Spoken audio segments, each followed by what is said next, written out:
सभी साथियों को नमस्कार। मैं रवि सुतार स्वागत करता हूं आज की अपनी इस क्लास में। साथियों, ये अपना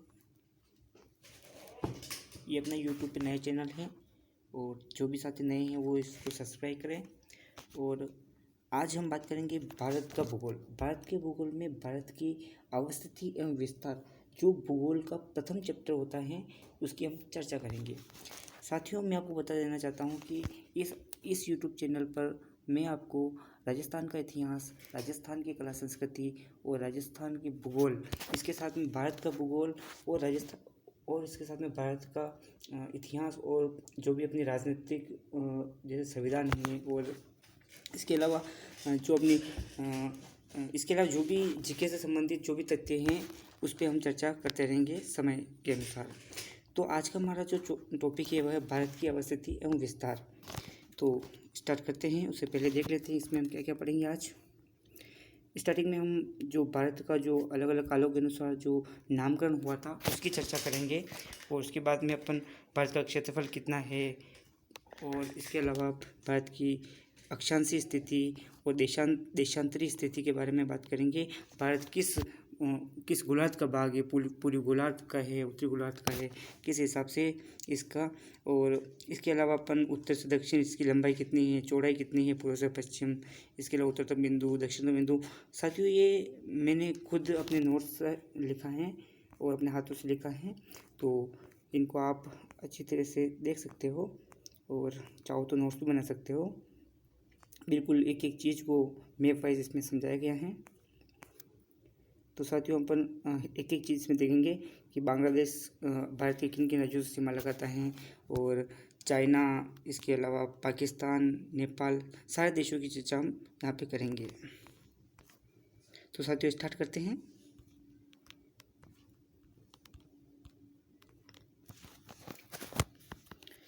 साथियों, ये जो आप मैप देख रहे हो भारत का, इसमें देखो भारत का सर्वप्रथम उल्लेख जो अपने पुराण हुए थे, पुराणों में मिलता है। और भारत में हम इतिहास पढ़ते हैं, हमने देखा होगा कि आर्यों का निवास स्थान था। तो आर्यों का निवास स्थान होने के कारण इसको आर्यावर्त भी कहा जाता है और मध्यकाल में इसी को हिंदुस्तान के नाम से जाना जाता है। और भारत को बौद्ध ग्रंथ हुए थे, आपने पढ़ा होगा, अंगुत्तर निकाय और जो जातक कथाएँ हैं और उसमें इसको जम्बूद्वीप के नाम से भी जाना गया है।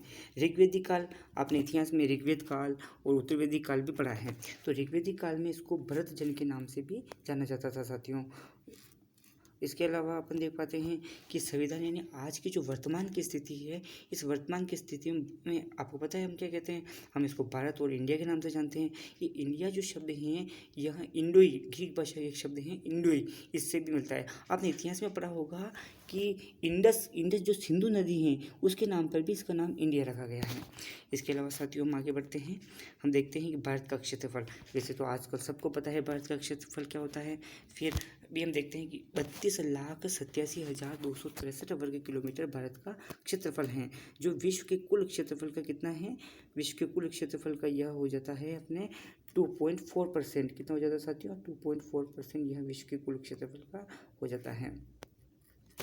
फिर क्षेत्रफल की दृष्टि से अगर हम बात करते हैं कि भारत का स्थान कौन सा है, तो देख पाते हैं अपन 7वां स्थान जो है भारत का क्षेत्रफल की दृष्टि से 7वां स्थान भारत का होता है।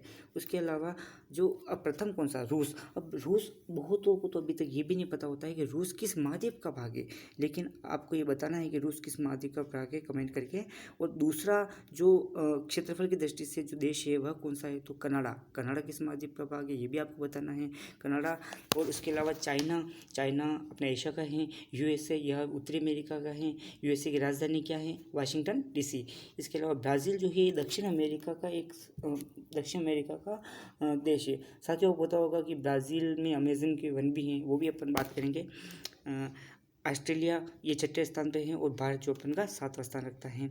अब भारत का क्षेत्रफल, अब देखो रूस के अतिरिक्त यूरोप महाद्वीप के बराबर है। अब आपको पता तो चल ही गया होगा, रूस के अतिरिक्त यानी कि रूस जो है, रूस भी यूरोप महाद्वीप का भाग है। तो रूस यूरोप महाद्वीप का, देखो साथियों, रूस जो है भाग तो यूरोप महाद्वीप का है, क्योंकि रूस की जो राजधानी है मॉस्को वह यूरोप महाद्वीप में पड़ती है, लेकिन रूस का जो अधिकांश क्षेत्रफल है यह हमारे एशिया महाद्वीप में फैला हुआ है। इसलिए हम इसको संयुक्त रूप से यूरेशिया के नाम से जानते हैं। अब अपन का भारत है वह यूनाइटेड किंगडम जो यूरोप का है, यूनाइटेड किंगडम का 12 गुना है, और कनाडा का 1/3 है, और जापान का 8 गुना बड़ा है, और रूस के क्षेत्रफल का 1/5 गुना बड़ा है। ये अपना भारत का क्षेत्रफल की बात हो गई साथियों। अब हम आगे देखते हैं कि भारत की जनसंख्या क्या। 2011 के अनुसार भारत की जनसंख्या 17.5% है विश्व की, ठीक है ना। और भारत का चीन के बाद दूसरा स्थान, यानी कि भारत का विश्व में सर्वाधिक आबादी किसकी है, चाइना की है, और भारत का दूसरा स्थान आता है। लेकिन अब आज के जो आंकड़े अपन देख पाते हैं तो भारत की आबादी बहुत तेज गति से बढ़ रही है, यानी कि कहा जाता है 2045 या 50 तक भारत की आबादी चाइना को भी पीछे छोड़कर प्रथम स्थान पर पहुंच जाएगी। अब आगे बढ़ते साथियों देख पाते हैं कि भारत की आकृति किस हिसाब से है। आपने देखा होगा, अभी मैं आपको बताया था भारत की आकृति कैसी है साथियों। भारत की आकृति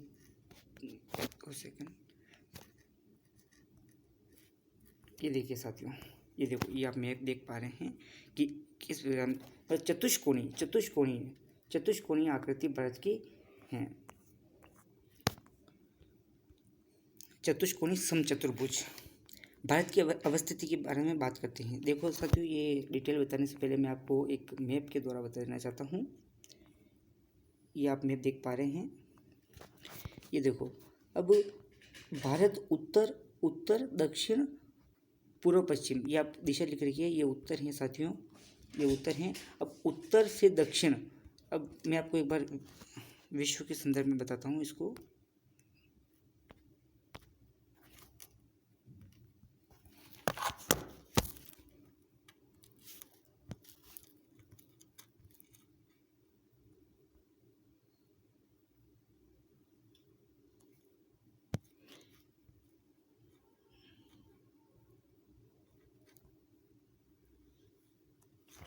ये साथियों, ये देख पा रहे हो आप अपने सामने क्या है, एक पृथ्वी है, ठीक है ना। अब इसके ऊपर साथियों मैं अपना एरो का निशान लगाता हूँ, जैसे कि ये वाला अपना है उत्तर, ये वाला उत्तर हो गया अपना, ठीक है।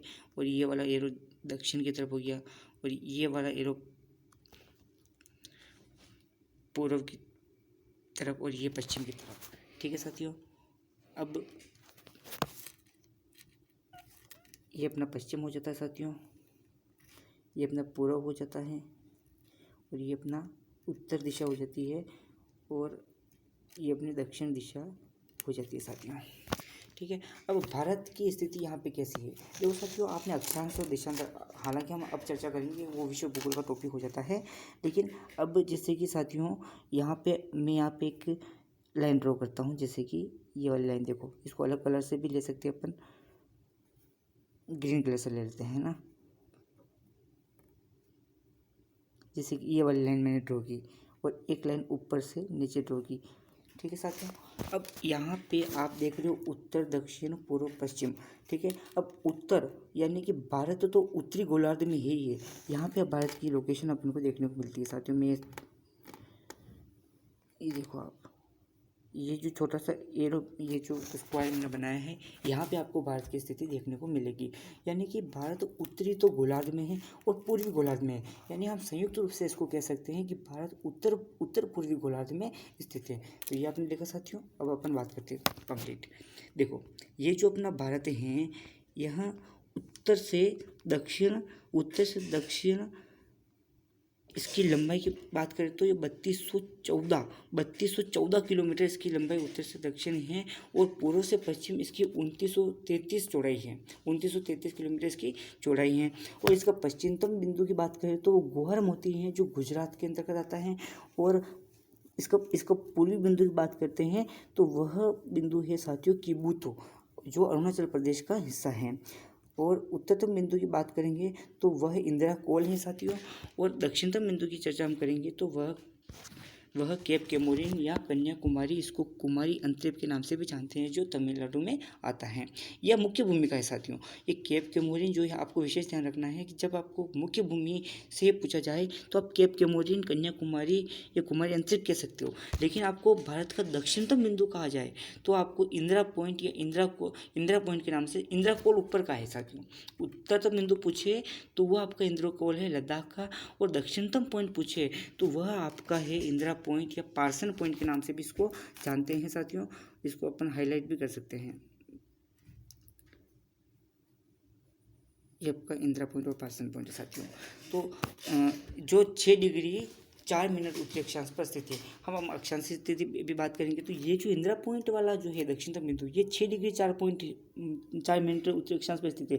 लेकिन भारत की दक्षिणतम सीमा, जो भारत का दक्षिणतम बिंदु है, वह जैसे कि अब जो मुख्य भूमि जो शुरू होगा, जो अक्षांश जो शुरू होगा भारत का, वह 8 डिग्री 4 मिनट से शुरू होगा। उसकी बात अपन करते हैं साथियों। देखो साथियों, ये लिख रखा है यहाँ पे भारत का मुख्य भूमि,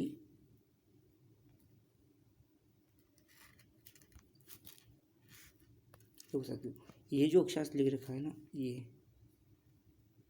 8 डिग्री 4 मिनट। अब भारत का अक्षांशीय विस्तार 8 डिग्री 4 मिनट उत्तरी अक्षांश से। साथियों उत्तरी क्यों कहेंगे ये भी आपको बताया जाएगा। अब 8 डिग्री 4 मिनट उत्तरी अक्षांश से 37 डिग्री 6 मिनट उत्तरी अक्षांश। उत्तरी अक्षांश को कहने के पीछे यहाँ पे एक ही कारण है, क्योंकि भारत उत्तरी गोलार्ध में स्थित है, इसलिए अपन उत्तरी अक्षांश का उत्तरी गोलार्ध में होने का कारण हम उत्तर अक्षांश कहते हैं। इसी प्रकार से अपन देशांतरी स्थिति की बात करते हैं।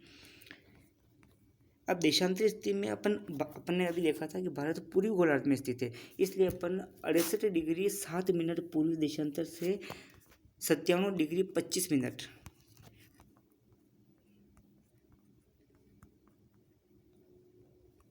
97 डिग्री 25 मिनट पूर्वी देशांतर हम कहते हैं, इसलिए 97 डिग्री 25 मिनट पूर्वी देशांतर, तो 37 डिग्री 68 डिग्री 7 मिनट से 97 डिग्री 25 मिनट पूर्वी देशांतर, यह भारत का देशांतरी विस्तार है।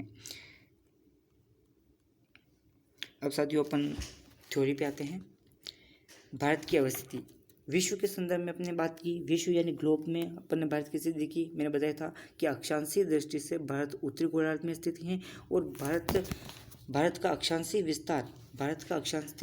विस्तार जो है वह 6 डिग्री, देखो अब अपन दक्षिणतम बिंदु बोलेंगे तो 6 डिग्री 4 मिनट उत्तरी अक्षांश कहेंगे, और अगर हम मुख्य भूमि से बोलेंगे तो हम 8 डिग्री 4 मिनट उत्तरी अक्षांश कहेंगे, यानी 6 डिग्री 4 मिनट उत्तरी अक्षांश से 37 डिग्री 6 मिनट उत्तरी अक्षांश। तो ये तो अपन संपूर्ण भारत की बताएंगे। लेकिन जब अपन मुख्य भूमि की बात करेंगे, साथियों मुख्य भूमि की, तब अपन क्या बात करेंगे, हम 8 डिग्री 4 मिनट का प्रयोग करेंगे साथियों। ये विशेष ध्यान रखना आपको।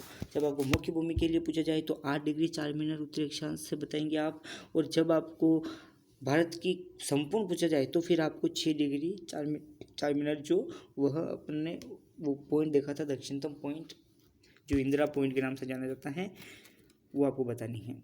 आगे चलते हैं साथियों।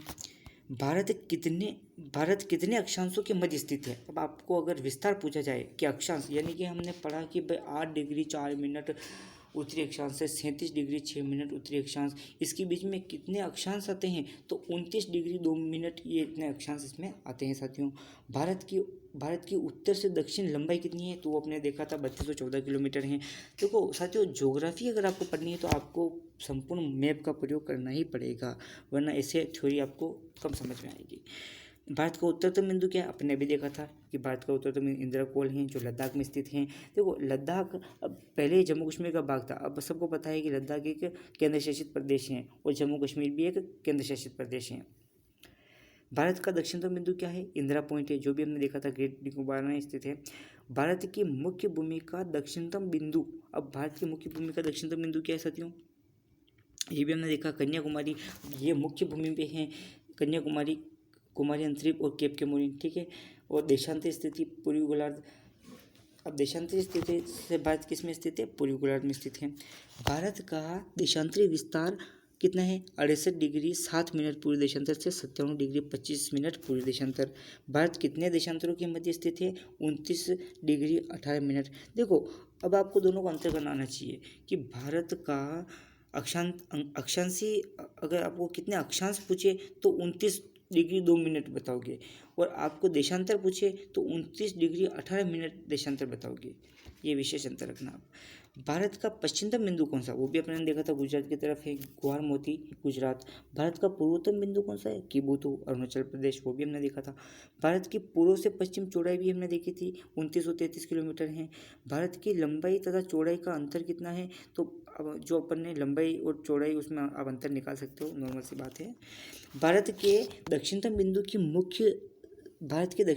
की भूमध्य रेखा से दूरी देखो। अब देखो इधर आओ, आपको मैं एक चीज़ और बताता हूँ। जैसे कि ये मुख्य भूमि, भारत के दक्षिणतम की मुख्य भूमि की सीमा हो गई ये वाली, ठीक है साथियों, ये वाली अपन की मुख्य भूमि की सीमा हो जाती है। जैसे ये वाला बिंदु अपन ने देखा था, ये वाला बिंदु। अब इस बिंदु से अपन अगर भूमध्य रेखा की तरफ जाते हैं, इधर भूमध्य रेखा की तरफ। अब भूमध्य रेखा कहाँ है साथियों, आपको वो भी तो पता होना चाहिए कि भूमध्य रेखा कहाँ है। भूमध्य रेखा साथियों नीचे 0 डिग्री जो इक्वेटर गुजरता है ना, 0 डिग्री इक्वेटर, उसको अपन भूमध्य रेखा के नाम से जानते हैं,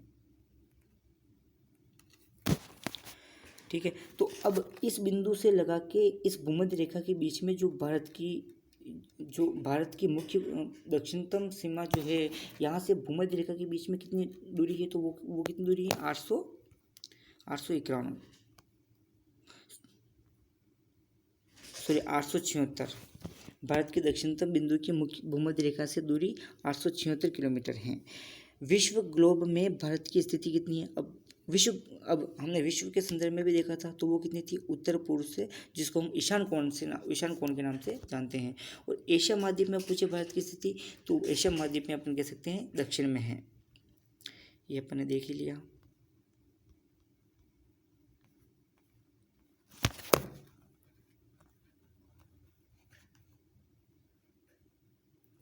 कर्क रेखा साथियों, कर्क रेखा क्या चीज़ है, अब आपको मुख्य अक्षांशों के बारे में भी पता होना चाहिए।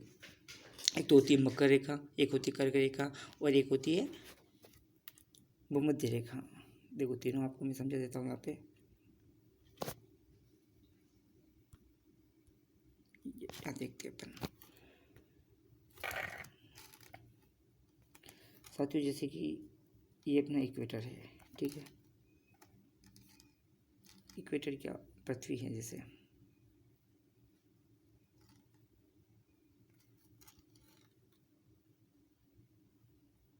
ये अपनी भूमध्य रेखा, ये अपनी कर्क रेखा, और ये अपनी मकर रेखा।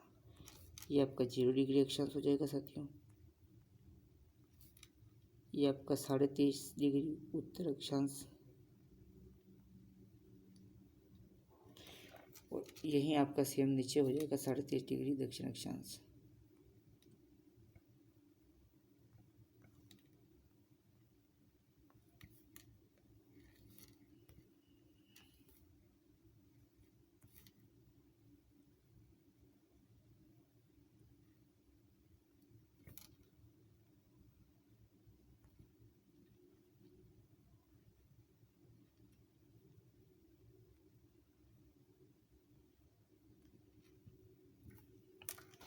ठीक है साथियों, ये आपका कर्क रेखा कह सकते हैं इसको आप।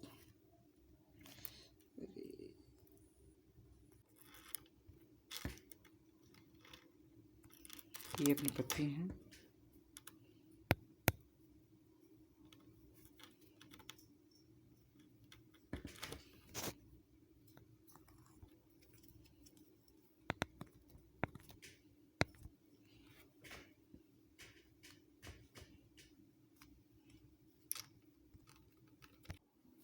हाँ साथियों, ये जो आप देख पा रहे हो, इसमें जो ये बीच वाली लाइन है, यह है 0 डिग्री अक्षांश, जिसको अपन भूमध्य रेखा या विषुवत रेखा के नाम से भी जानते हैं। और जो उत्तर की तरफ जो लाइन है, यह है कर्क रेखा, और इसी के दक्षिण में है वह है मकर रेखा। 0 डिग्री देशांतर से उत्तर की तरफ जाएंगे, जो ये कर्क रेखा है, यह 23.5 डिग्री उत्तरी अक्षांश पर है, और इसे सेम दक्षिण की दिशा में है वह रेखा मकर रेखा है, जो 23.5 डिग्री दक्षिणी अक्षांश पर है। तो मकर रेखा भूमध्य रेखा से दक्षिण में है और कर्क रेखा भूमध्य रेखा से उत्तर में है। तो हम देख पाते हैं कर्क रेखा के ऊपर चर्चा करते हैं वापस। तो साथियों हमने पहले देखा था भारत उत्तरी गोलार्ध में स्थित है। तो जो कर्क रेखा है वह भारत के लगभग मध्य से गुजरती हैं। देखते हैं कर्क रेखा 23.5 डिग्री उत्तरी अक्षांश हैं जो भारत के लगभग मध्य से गुजरती हैं और कर्क रेखा पर भारत के पश्चिम से पूर्व क्रम में 8 राज्य स्थित है। यह सामान्य प्रश्न बन जाता है साथियों कि कर्क रेखा पर भारत के कितने राज्य स्थित है। तो आपको ध्यान रखना है 8 राज्य स्थित हैं। कौन कौन से राज्य हैं? गुजरात हैं, राजस्थान हैं और मध्य प्रदेश, छत्तीसगढ़, झारखंड, पश्चिम बंगाल, त्रिपुरा और मिजोरम। साथियों यहाँ पे एक प्रश्न बनता है कि भूमध्य रेखा से सर्वाधिक दूर राजधानी कौन सी है? तो हम राजस्थान की जो जयपुर राजधानी है वह भूमध्य रेखा से कर्क रेखा से सर्वाधिक दूर है, जबकि मध्य प्रदेश, छत्तीसगढ़ और झारखंड, अब इन राज्यों में जो मध्य प्रदेश की राजधानी है भोपाल और झारखंड की राजधानी रांची, ये दोनों ठीक कर्क रेखा पर स्थित है साथियों। ये भी आपको ध्यान रखना है। ये प्रश्न बन जाता है कभी कभी कि कौन से 2 राज्यों की राजधानी ठीक कर्क रेखा पर स्थित है। तो वो आपको ध्यान रखना है, मध्य प्रदेश और झारखंड है। ठीक है साथियों, अब अपन देख पाते हैं भारतीय मानक समय रेखा। अब भारतीय मानक समय रेखा कौन सी होती है? अब हम अक्षांश और देशांतरों की जब चर्चा करते हैं हम देखते हैं कि जो देशांतर जो रेखाएं हैं इनका निर्धारण समय मापने के लिए किया जाता है। जो स्थानीय समय यहाँ पर मानते हैं ना वो, जैसे कि भारतीय मानक समय रेखा। अब आपको पता होगा कि 0 डिग्री देशांतर जो होता है उसको ग्रीनविच रेखा के नाम से जानते हैं, जो ग्रीनविच शहर से गुजरती हैं और उसके पश्चिम की तरफ और पूर्व की तरफ। अब भारत तो पूर्व की तरफ है तो हम क्या कहेंगे कि भाई 82.5 डिग्री पूर्वी देशांतर जो है भारत में, जो भी भारत के लगभग मध्य से गुजरती हैं, तो 82.5 डिग्री पूर्वी देशांतर भारत की मानक समय रेखा है। मानक समय रेखा क्या होती है ये देखते हैं। किसी देश के मध्य से गुजरने वाली याम्योत्तर जिसमें उस देश के समय की गणना की जाती है, यानी हमारे भारत के समय की जो गणना की जाती है वह इसी देशांतर के आधार पर की जाती है। 82.5 डिग्री पूर्व देशांतर, यानी आपसे मेरा प्रश्न ये है कि 82.5 डिग्री पूर्व देशांतर जो है इसमें और ग्रीनविच रेखा जो 0 डिग्री देशांतर है उसके बीच में कितने घंटों का फासला है, कितने घंटों का अंतर है, ये आपको बताना है कमेंट करके। साथियों भारतीय मानक समय रेखा मिर्ज़ापुर यूपी, एक मिर्ज़ापुर शहर है, मिर्ज़ापुर यूपी इलाहाबाद नेमी के समीप से गुजरती है। भारतीय मानक समय रेखा उत्तर से दक्षिण, अब जो कर्क रेखा थी वह पश्चिम से पूर्व की तरफ थी साथियों, वो अक्षांश रेखा है। हमने पहले देखा था कि अक्षांश रेखा है पश्चिम से पूर्व की तरफ है, जबकि देशांतर रेखा है उत्तर से दक्षिण की तरफ आती है। भारतीय मानक समय रेखा उत्तर से दक्षिण की ओर 5 राज्यों से गुजरती है। कर्क रेखा कितने राज्यों से गुजरती थी? 8 से गुजरती थी। और ये कितने से गुजरती है? 5 से गुजरती हैं। कौन कौन से हैं वो राज्य? उत्तर प्रदेश नंबर 1, मध्य प्रदेश, छत्तीसगढ़, उड़ीसा और आंध्र प्रदेश। तो साथियों मध्य प्रदेश की भोपाल राजधानी जो है वह सर्वाधिक दूर राजधानी है और छत्तीसगढ़ की रायपुर राजधानी है वह सर्वाधिक नज़दीक राजधानी है। ये भी आपको ध्यान रखना है। साथियों एक बात ध्यान रखिएगा कि 23.5 डिग्री उत्तरी अक्षांश जिसको हमने कर्क रेखा कहा है, ये कर्क रेखा और 82.5 डिग्री पूर्वी देशांतर मानक समय रेखा, अब ये दोनों जो मुख्य अक्षांश है भारत से गुजरने वाले हैं, ये दोनों अक्षांश छत्तीसगढ़ में एक दूसरे को काटते हैं। तो ये भी आपको विशेष तथ्य ध्यान रखना है। एक मध्य प्रदेश एवं छत्तीसगढ़ भारत के 2 ऐसे राज्य हैं जहाँ से कर्क रेखा और मानक समय रेखा दोनों गुजरते हैं। यानी आपको मध्य प्रदेश और छत्तीसगढ़ 2 ऐसे राज्यों को भी ध्यान में रखना है जहाँ से कर्क रेखा और मानक समय रेखा दोनों गुजरते हैं। ठीक है साथियों, अब आगे बढ़ते हैं। भारत के पूर्वोत्तर राज्य कौन कौन से हैं? अब अपन 7 सिस्टर के नाम से जानते हैं उनको, 7 बहनें भी कहते हैं उनको। कौन कौन से हैं? अरुणाचल प्रदेश, असम, नागालैंड, मणिपुर, मिजोरम, त्रिपुरा, मेघालय। देखो आपको मैप में बताता हूँ मैं ये चीज़, ये वाले जो आप देख पा रहे हो ना, ये 7 सिस्टर्स, ठीक है ना, ये 7 सिस्टर्स हैं। हालांकि लोकेशन आपको सबको पता होगी कौन कौन से हैं साथियों। ये वाला जो है ये अरुणाचल प्रदेश है, ये ऊपर वाला है ना, ये अरुणाचल प्रदेश है, और ये जो बीच में है ये आसाम है, ठीक है, और ये मेघालय है।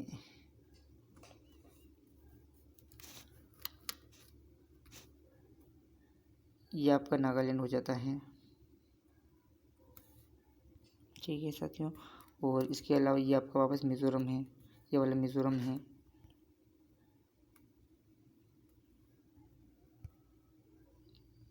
ये वाला मिज़ोरम, सॉरी ये वाला मणिपुर है, और मिज़ोरम ये वाला है, और ये त्रिपुरा है। त्रिपुरा, मिज़ोरम, मणिपुर, मेघालय, और ये असम, असम बड़ा है, ये नागालैंड, और ये आपका अरुणाचल प्रदेश। ठीक है, 1 2 3 4 5 6 7, ये आपका अरुणाचल प्रदेश। ठीक है साथियों, ये इन भारत के इन 7 राज्यों को मिलाकर अपन 7 सिस्टर, 7 बहनें के नाम से जानते हैं, जो आपने पहले भी पढ़ा होगा। देखते हैं साथियों, अभी इधर ये हमने नाम देख लिए 7 सिस्टर्स के: अरुणाचल प्रदेश, आसाम, नागालैंड, मणिपुर, मिजोरम, त्रिपुरा, मेघालय। ठीक है साथियों, देखो ये कर्क रेखा, ये हमने लोकेशन वाइज यहाँ बता रखा है, आप देख सकते हो, स्क्रीनशॉट भी ले सकते हो चाहो तो। 23.5 डिग्री अक्षांश जो है वह गुजरात, राजस्थान के बिल्कुल दक्षिण से गुजरती है, जो बांसवाड़ा डूंगरपुर की सीमा बना के, बांसवाड़ा के मध्य से डूंगरपुर की सीमा से गुजरती है, जो 26 किलोमीटर राजस्थान में इसकी लंबाई है। मध्य प्रदेश के भोपाल बिल्कुल इसकी राजधानी, बिल्कुल कर्क रेखा पर स्थित है, हमने पढ़ा था। रांची झारखंड की है, और ये छत्तीसगढ़ में एक दूसरे को काटते हैं। 22.5 डिग्री उत्तरी, ये भी 5 राज्यों से गुजरती है, और ये कर्क रेखा 8 राज्यों से गुजरती हैं। ठीक है साथियों, ये पश्चिम बंगाल, और ये जयपुर सर्वाधिक दूर राजधानी है।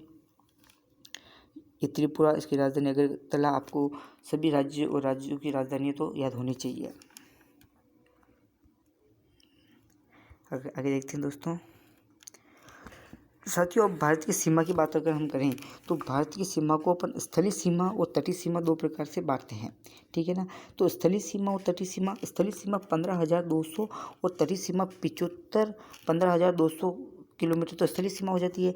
और तटीय सीमा या समुद्र या सागर से लगने वाली जो सीमा होती है वह हमारी तटीय सीमा है, 7,516.6 किलोमीटर। या मुख्य भूमि की तटीय सीमा कितनी है, तो वो है 6100। ठीक है साथियों, देखते हैं आगे। 7 देशों से, अब जो स्थलीय सीमा है वह 7 देशों से लगती है: पाकिस्तान से, अफगानिस्तान से, चाइना से, नेपाल से, भूटान से, म्यांमार से और बांग्लादेश से। पाकिस्तान से कितनी लगती हैं, 3323 किलोमीटर।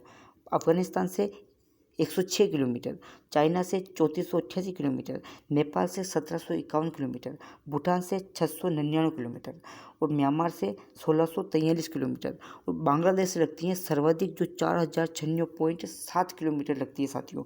तो भारत की स्थलीय सीमा कितने देशों से लगती है, तो आपको पता होना चाहिए, 7 देशों से भारत की स्थलीय सीमा लगती हैं। देखते हैं आरोही क्रम क्या है इनका। बांग्लादेश, हमने कहा बांग्लादेश की सर्वाधिक सीमा लगती हैं, कितनी लगती हैं, 4096.7 किलोमीटर लगती हैं। भारत बांग्लादेश सीमा को देखो, अभी जो थ्योरी वो पढ़ लेते हैं कि क्या क्या तथ्य हैं मेन। भारत बांग्लादेश सीमा को शिमला समझौते के तहत 1971 के तहत निर्धारित किया गया था। इसको 0 पॉइंट के नाम से भी हम जानते हैं। बांग्लादेश की सीमा भारत के 5 राज्यों से लगती है। कौन कौन से वो राज्य हैं, पश्चिम बंगाल से सर्वाधिक लगती हैं, आसाम से 2 बार लगती हैं, मेघालय से लगती हैं, और त्रिपुरा से लगती है, और मिजोरम से लगती है। देखो साथियों, अपन मैप से देख लेते हैं इसको।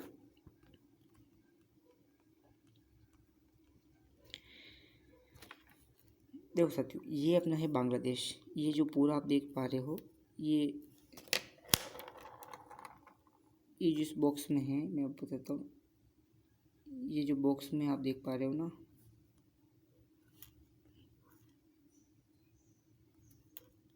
बाउंड्री बनाता हूँ मैं। ये जो बाउंड्री है, ये वाली बाउंड्री साथियों, ये वाली बाउंड्री, इस बाउंड्री के अंदर अंदर जो पार्ट ये अगरतला लिख रखा है, इसकी अगरतला हालांकि त्रिपुरा की राजधानी है। ये बाउंड्री, ये बांग्लादेश है। अब ये पश्चिम बंगाल इधर है गया, ये पश्चिम बंगाल है, ये वाला पश्चिम बंगाल, और ये वाला आपका मेघालय हो जाता है ऊपर वाला, और इधर अपना मिजोरम हो जाता है, और त्रिपुरा हो जाता है, और इधर ये आसाम 2 बार सीमा बना रहा है। ठीक है, तो इस प्रकार से आपको सीमा लोकेशन पता होनी चाहिए, तब आपको थ्योरी अच्छे से समझ में आएगी।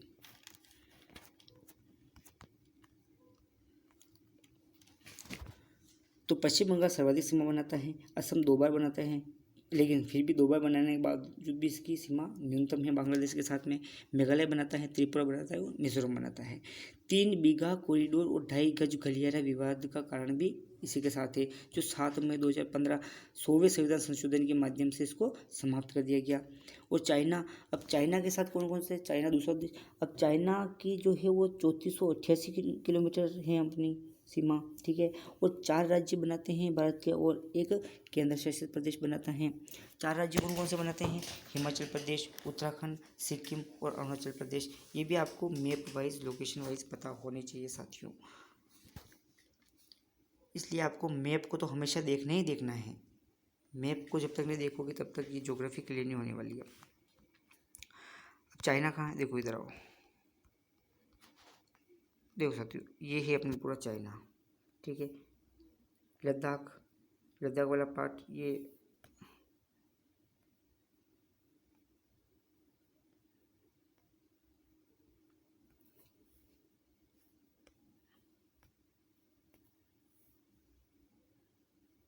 आपका हिमाचल प्रदेश है और ये आपका उत्तराखंड और ये आपका चाइना है साथियों, है ना, ठीक है।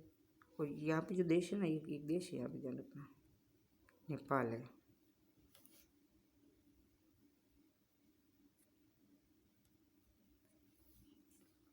और इधर अरुणाचल प्रदेश आ ही गया है, ठीक है साथियों। और ये आपका यूपी सीमा नहीं बनाता इससे, चाइना से। तो एक तो जम्मू कश्मीर वाला पार्ट हो गया अपना, जम्मू कश्मीर और लद्दाख, ठीक है। और हिमाचल प्रदेश हो गया, उत्तराखंड हो गया, आसाम हो गया। और यहाँ एक अपना सा छोटा सा देश है अपना, राज्य है सिक्किम, ठीक है साथियों, ये भी आपको ध्यान रखना है। और यहाँ एक और देश आ जाता है भूटान। तो लोकेशन आपको पता होनी चाहिए साथियों, है ना। तो चाइना के साथ 4 राज्य और एक केंद्र शासित प्रदेश लद्दाख सीमा बनाता है, जम्मू कश्मीर नहीं बनाता है, ठीक है। सर्वाधिक बनाता है लद्दाख, और हिमाचल प्रदेश, उत्तराखंड, सिक्किम सबसे कम बनाता है। अरुणाचल प्रदेश राज्यों में सर्वाधिक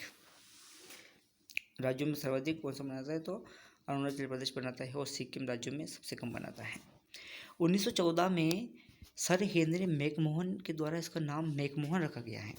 8 फिंगर्स विवाद, जिसको हम 8 पहाड़ी क्षेत्र के नाम से भी जानते हैं, जो LAC, line of actual control, इसको LAC के नाम से, LOC अलग है, LAC अलग है। LOC अपने पाकिस्तान के साथ है, ठीक है ना।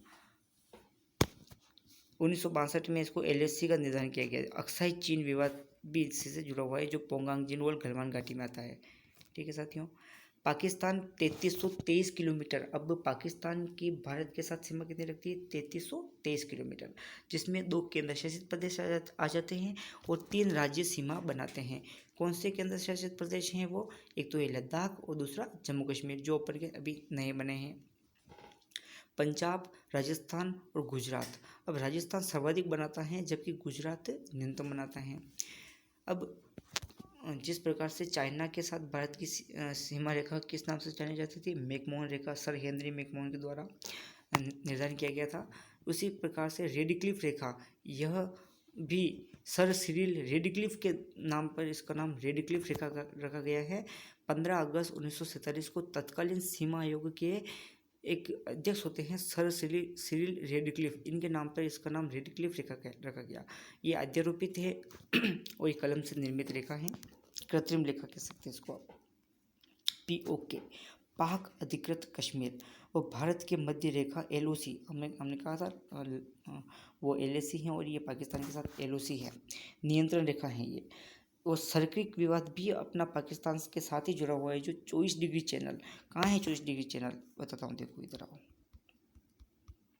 साथियों। ये जो 23 डिग्री आप देख रहे हो ना, ये 23 डिग्री कर्क रेखा, इसी के पास में ये 24 डिग्री भी लिखा हुआ है, इसके उत्तर में जाती ये इस लाइन, यहाँ पे जो 24 डिग्री अक्षांश हैं, इसको हम सर्किक विवाद के नाम से भी जानते हैं।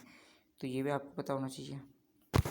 सर्किक विवाद भी अपना पाकिस्तान के साथ ही है।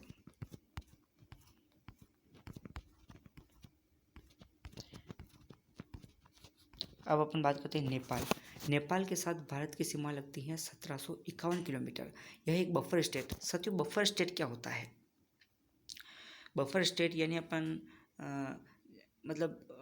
वह स्थलीय भाग जिसके चारों ओर देश ही देश हो। जैसे कि अब नेपाल जो देश है ना, इसके पूर्व पूर्वी भाग में भी देश है, उत्तरी भाग में भी देश है, दक्षिण भाग में भी देश है। तो बफर स्टेट है और ये एक स्थलबद्ध देश भी है। ठीक है साथियों,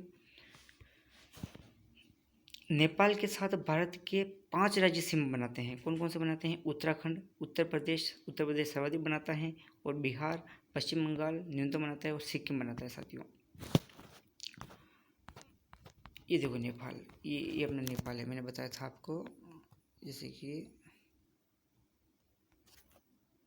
ये जो है अपना लोकेशन, ये अपना नेपाल है। अब नेपाल के यहाँ पे तो सिक्किम आ जाता है, सिक्किम राज्य, और ये अपना उत्तराखंड, ये अपना उत्तराखंड वाला क्षेत्र हो जाता है, ये अपना यूपी वाला पार्ट हो जाता है, और ये अपना सिक्किम वाला स्टेट हो जाता है। ऊपर चीन है ये। ठीक है, तो ये बफर स्टेट है क्योंकि चारों तरफ स्थलबद्ध से घिरा हुआ है ये। ठीक है ना, ये नेपाल है अपना, ये नेपाल। ठीक है साथियों, अब देखो किस किस से सीमा बना रहा है। उत्तराखंड से बना रहा है, यूपी से बना रहा है, और यहाँ पे ये कौन सा है? झारखंड है। ये कौन सा है? झारखंड है साथियों। और ये इधर कौन सा आ जाता है? सिक्किम आ जाता है इधर। ठीक है, तो सिक्किम से बना रहा है, झारखंड से बना रहा है, और यहाँ पे नीचे यहाँ पे पश्चिम बंगाल भी है। ये पश्चिम बंगाल भी है साथियों।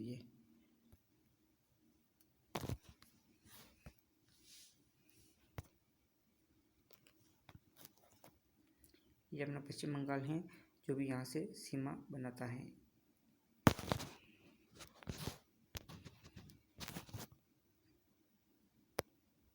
ये उत्तर की तरफ सीमा बना रहा है पश्चिम बंगाल, यहाँ थोड़ी सी, इसलिए देखो कितने हैं।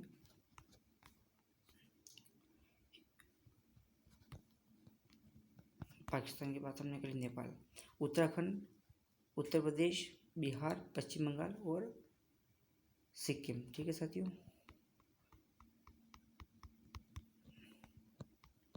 ये झारखंड नीचे है साथियों। ये वाला बिहार में, सॉरी गलत बता दिया था आपको, गलती होगी मेरे से, माफ़ी। ये अपना बिहार, ये बिहार स्टेट है से, ये झारखंड नीचे अपना।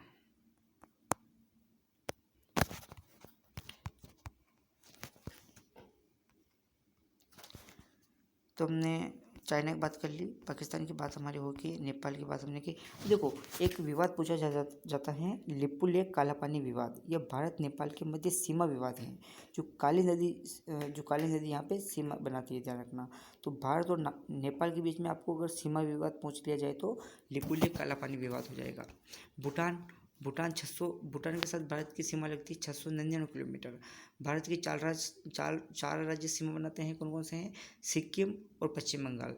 सिक्किम न्यूनतम बनाता है, और असम सर्वाधिक बनाता है, और अरुणाचल प्रदेश बनाता है।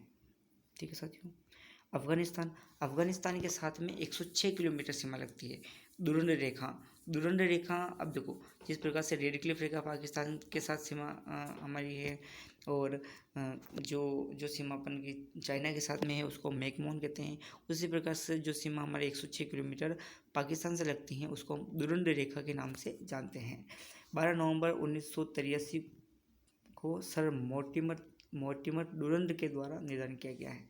वर्तमान में यह रेखा पाकिस्तान एवं अफगानिस्तान के मध्य स्थित है। ठीक है साथियों, लद्दाख, अब देखो पहले जम्मू कश्मीर था, अब क्या लद्दाख हो गया इसका अब नाम। पहले अपन जम्मू कश्मीर कहते थे, अब लद्दाख क्या अलग से केंद्र शासित प्रदेश बन गया है, तो अपन लद्दाख से कहते हैं। लद्दाख 106 किलोमीटर सीमा का निर्धारण करता है अफगानिस्तान के साथ में। एक अंतिम बच जाता है अपना म्यांमार 1643 किलोमीटर सीमा बनाता है भारत के साथ। 4 राज्य सीमा बनाते हैं। कौन कौन से? अरुणाचल प्रदेश, नागालैंड, मणिपुर, मिजोरम। जो अपना ये वाला पार्ट देख लो आप, ये वाला जो है ना, ये वाला पूरा इस पार्ट से लगाकर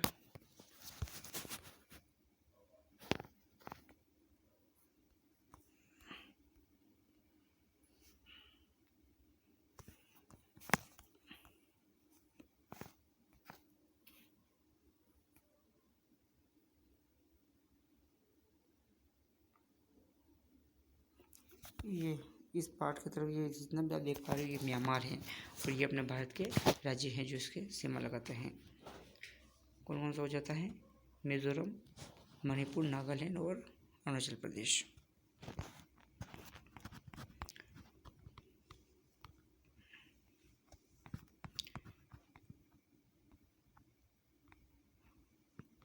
और क्या बात रहेगी?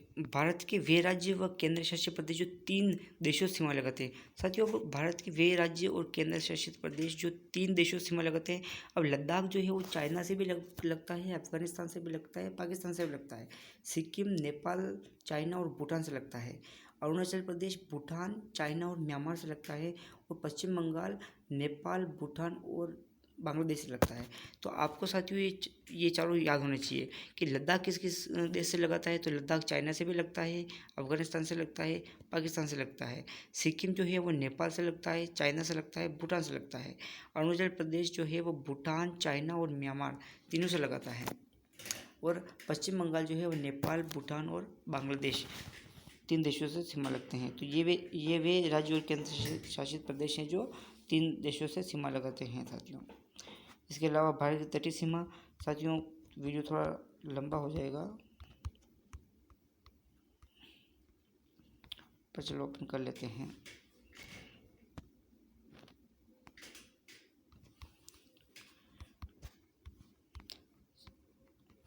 भारत की तटीय सीमा, अब अपन ने स्थलीय सीमा की बात की, अब अपन तटीय सीमा की बात करते हैं जो 7516 यानी 7516.6 किलोमीटर भारत की तटीय सीमा, ये अरब सागर और बंगाल खाड़ी जो हिंद महासागर के पार्ट है। अब अपन देखते हैं कि जो 7516.6 किलोमीटर जो मुख्य भूमि, अब मुख्य भूमि से कौन कौन सी वो 6100 है। अगर अपन द्वीपों को शामिल ना करें और केवल मुख्य भूमि की बात करें साथियों, तो अपन कहेंगे कि वह 6100 किलोमीटर है। मुख्य भूमि कौन कौन सी? गुजरात, महाराष्ट्र, गोवा, कर्नाटक, केरल जो पश्चिमी सीमा पर स्थित है, और जो पश्चिम बंगाल, उड़ीसा, आंध्र प्रदेश, तमिलनाडु, तो ये जो राज्य हैं, ये राज्य जो मुख्य भूमि के राज्य हैं, भारत के मुख्य भूमि के राज्य हैं। तो ये जो सीमा लगाते हैं ये तो है 6100 किलोमीटर। और बाकी जो बची हैं द्वीपों को, अंडमान निकोबार, लक्षद्वीप समूह और अन्य जो द्वीप हैं समूह हैं उनको शामिल करते हुए अगर हम बात करें तो वो हो जाती है 7516.6 यानी 7516.6। ठीक है साथियों, ये आप देख लो कि कौन कौन से राज्य पश्चिम सीमा पर स्थित हैं और कौन कौन से राज्य पूर्वी सीमा पर स्थित हैं। ये आप दिशा देख रहे हो, ये पश्चिम दिशा है और ये पूर्वी दिशा है। तो काफ़ी टाइम ये क्रम वाइज भी पूछ लिए जाते हैं कि कौन से राज्य पूर्व में है और कौन से पश्चिम में है। तो गुजरात, महाराष्ट्र, गोवा, कर्नाटक,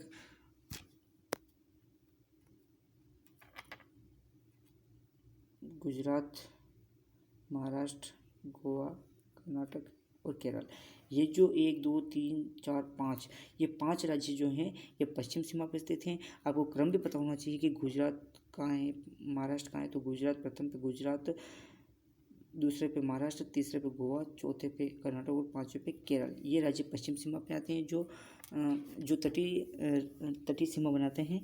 और अगर हम पूर्वी सीमा की बात करें तो पश्चिम बंगाल, उड़ीसा, आंध्र प्रदेश और तमिलनाडु ये राज्य आते हैं साथियों। और अंडमान निकोबार और लक्षद्वीप समूह, इन सब को मिला के अगर बात करें तो वो 7516 किलोमीटर की तटीय सीमा बनती है साथियों। देख लेते हैं कितने राज्य लगाते हैं। तो भारत के 9 राज्य एवं 4 केंद्र शासित प्रदेश तटीय सीमा का निर्धारण करते हैं। कौन कौन से हैं?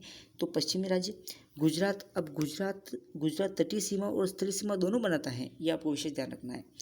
महाराष्ट्र है, गोवा है, कर्नाटक है, केरल, ये 5 राज्य हैं जो पश्चिमी राज्य हैं जो तटीय सीमा बनाते हैं। पूर्वी राज्य कौन कौन से हैं? पश्चिम बंगाल, अब पश्चिम बंगाल भी तटीय सीमा और स्थलीय सीमा दोनों बनाता है, ये दोनों आपको पता होना चाहिए साथियों। इसके अलावा उड़ीसा है, आंध्र प्रदेश है और तमिलनाडु है।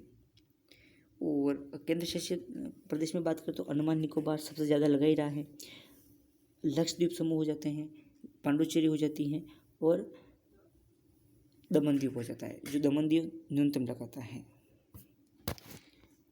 मुख्य भूमि से अलग 2 केंद्र शासित प्रदेश ऐसे हैं साथियों जो मुख्य भूमि से अलग हैं, जैसे कि पुदुचेरी और दमन दीव। अब पुदुचेरी सर्वाधिक और दमनदीव न्यूनतम। जैसे कैसे, अब पुदुचेरी जो है साथियों, यह इसके 3 पार्ट हैं। माहे माहे माहे येनम या इसको यनम भी बोलते हैं। माहे यनम और कराईकल। अब ये जो कराईकल तमिलनाडु में है और यनम आंध्र प्रदेश में है और माहे केरल में है। अब माहे केरल में है लेकिन ये पश्चिमी तट पे हैं और येनम और कराईकल ये पूर्वी तट पे हैं। येनम आंध्र प्रदेश का पार्ट है और कराईकल तमिलनाडु का पार्ट है। तो ये आपको ध्यान रखना है। पुदुचेरी जो है वो 3 भागों में विभाजित की गई है और दमनदीव भी 2 भागों में है। ठीक है साथियों, तो ये भी आपको सामान्य जानकारी पता होनी चाहिए। तटीय सीमा बनाने वाले राज्यों का अवरोही क्रम। अब अवरोही क्रम कैसे कि सर्वाधिक कौन सा बनाता है? गुजरात सर्वाधिक तटीय सीमा बनाता है। कितने किलोमीटर? 1214.7 किलोमीटर। उसके बाद में आंध्र प्रदेश है, महाराष्ट्र है, केरल है, उड़ीसा है, कर्नाटक है। तीसरे नंबर पर तमिलनाडु है ना, तीसरे नंबर पर तमिलनाडु, फिर महाराष्ट्र है, फिर केरल, फिर उड़ीसा, फिर 7वें पे कर्नाटक। उसके बाद में पश्चिम बंगाल और गोवा सबसे कम बनाता है, जो 101 किलोमीटर न्यूनतम तटीय सीमा बनाने वाला राज्य है। अब राज्य व केंद्र शासित प्रदेश में सर्वाधिक बनाता है वो अंडमान निकोबार, हमने देखा, और न्यूनतम बनाते हैं दमन-दीव और पुडुचेरी और गोवा राज्य हैं। ठीक है साथियों, अब कुछ समुद्रिक सीमा के बारे में भी बात हम कर ही लेते हैं। एक समुद्री मील में एक समुद्री मील में 1.852 यानी 1.852 किलोमीटर क्या होता है? एक समुद्री मील होता है। एक समुद्री मील में 1.852 ये किलोमीटर, यानी 1.852 किलोमीटर, 1 किलोमीटर और 800 मीटर अपन कह सकते हैं, 852 मीटर भी अपन कह सकते हैं, जिसको हम एक समुद्र में एक नॉटिकल मील के नाम से जानते हैं। एक नॉटिकल मील भी इसको कहते हैं। अब इसको 3 भागों में बांटते हैं अपन। एक भाग हो जाता है अपने पास में क्या है? प्रादेशिक सीमा। देखो अब इसको अपन 3 पार्ट में डिवाइड करते हैं। एक हमारे पास में हो जाता है प्रादेशिक समुद्री सीमा जो क्षेत्रीय सागर है, और एक हमारे पास में हो जाता है संलग्न सीमा क्षेत्र।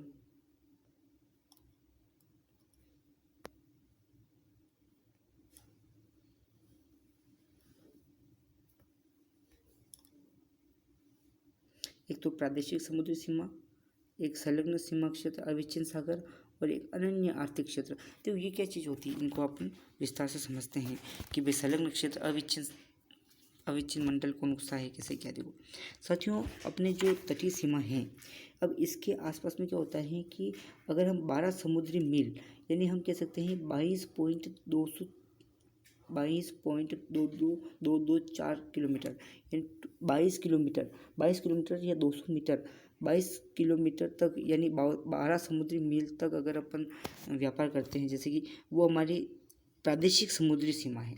हमारी प्रादेशिक समुद्री सीमा की कितना विस्तार है उसका, तो 22 किलोमीटर कह सकते हैं। यहाँ समुद्री मील में 12 समुद्री मील अपन कहते हैं। यहाँ पे प्राकृतिक संसाधनों के दोहन का पूर्ण अधिकार है अपन को, यानी प्राकृतिक संसाधन जितने भी है यहाँ तक, उसका पूर्ण अधिकार वह देश करेगा जिसकी तटीय सीमा उससे लगी हुई है।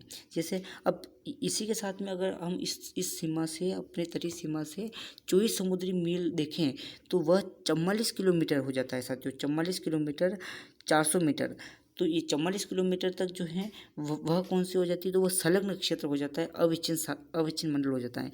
इसमें क्या बड़ी बात है? इसमें ये बात है साथियों कि 24 समुद्री मील या 44 किलोमीटर वाला जो एरिया है वह अप्रवासी कानूनों के प्रावधान के अंतर्गत आता है, या सीमा शुल्क संबंधी वित्तीय और राजकोषीय अधिकार अपने देश के वाले आते हैं। ठीक है, इसके अलावा 200 नॉटिकल मील यानी 200 समुद्री मील या 370 किलोमीटर वाला जो क्षेत्र है वह अनन्य आर्थिक क्षेत्र हो जाता है, जो जैव विविधता सर्वेक्षण वैज्ञानिक अनुसंधान का कार्य किया जाता है। तो यहाँ पे कोई सा भी देश, अपना जो देश है वह अनुसंधान का कार्य कर सकता है। 370 किलोमीटर वाले क्षेत्र तक अनुसंधान संबंधी कार्य भी करता है।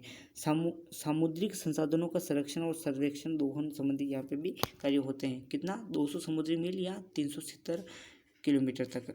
और इसके आगे का जो है वो उच्च सागर क्षेत्र है, जहाँ पर सभी देशों का समान अधिकार होता है साथियों। तो ये अपना आज का टॉपिक था।